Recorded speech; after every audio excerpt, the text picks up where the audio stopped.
السلام علیکم پیارے بچوں،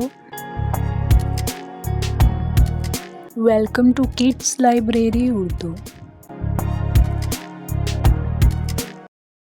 بچوں، آج جو واقعہ میں آپ کو سنانے جا رہی ہوں وہ شیخ سعدی کے متعلق ہے۔ شیخ سعدی کو تو آپ جانتے ہوں گے، تو چلیے شروع کرتے ہیں۔ پہلے وقتوں میں کسی کو کوئی بھی حاجت درپیش ہوتی یا کوئی مشکل ہوتی تو وہ حاجت مند کوئی کام کرنے سے پہلے مشورہ لینے کے لیے کسی بزرگ کے پاس ضرور جاتا تھا۔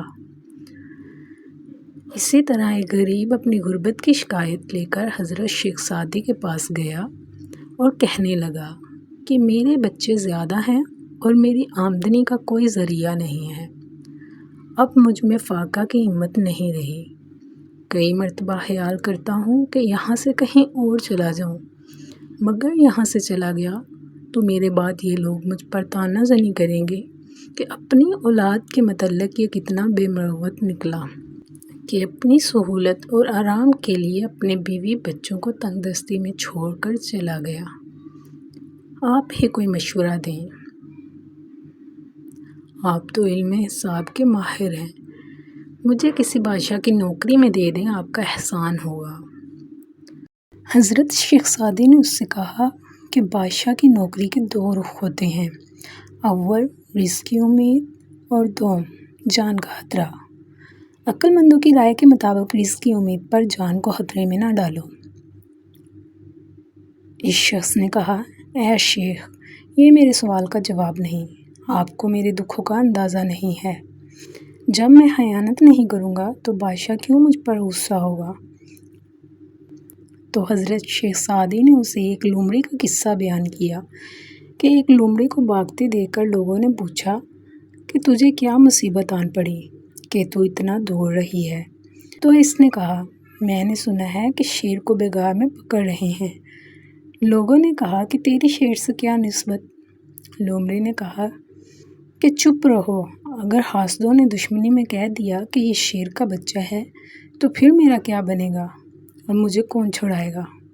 اے دوست، بے شک تو دیانتداری کے ساتھ کام کرے، مگر ان حاسدوں کا کیا جو بادشاہ کے سامنے تیری جھوٹی شکایت کریں گے؟ تیرے حق میں کوئی بولنے والا نہ ہوگا، لہٰذا تیرے لیے بہتر ہے کہ تو روکھی سوکھی کھا کر گزارا کر۔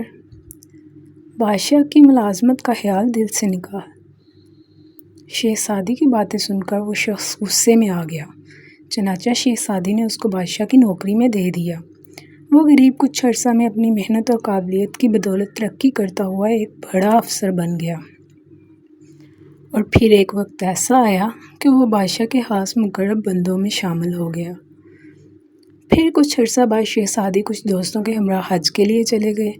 جب حج کی سعادت سے واپس لوٹے تو وہی شخص پھر پھٹے پرانے کپڑوں میں تھا۔ اس کی یہ حالت دیکھی تو شیخ نے حیرت کا اظہار کیا۔ وہ پوچھا کہ تیرے ساتھ یہ کیا ہوا ہے؟ تو اس نے کہا کہ آپ کا کہا سچ ثابت ہوا، میرے حاسدوں نے مجھ پر خیانت کا الزام لگایا اور بادشاہ نے صحیح معنوں میں تفتیش نہیں کروائی۔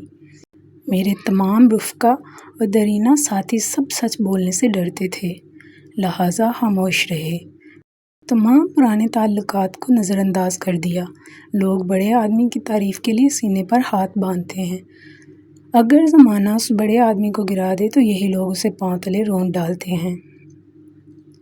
حضرت شیخ سعدی نے اسے کہا کہ تو نے میرا مشورہ نہ مانا، اور میں نے تجھ سے نہیں کہا تھا کہ بادشاہوں کی نوکری دریا میں رہنے کے مترادف ہے، جس میں بڑا خطرہ ہے۔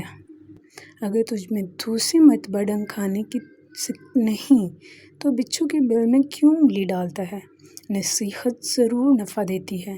دانا شخص اپنے تجربے اور علم کی بدولت تمہیں کوئی نصیحت کرتا ہے، جبکہ بیوقوف شخص اپنی نہ تجربہ کاری اور کم علمی کے باعث سراسر نقصان اٹھاتا ہے۔ تو پیارے بچوں، کیسی تھی آج کی سٹوری؟ کمنٹ سیکشن میں ضرور بتائیے گا۔ چینل کو لائک اور سبسکرائب کرنا نہ بھولیے گا۔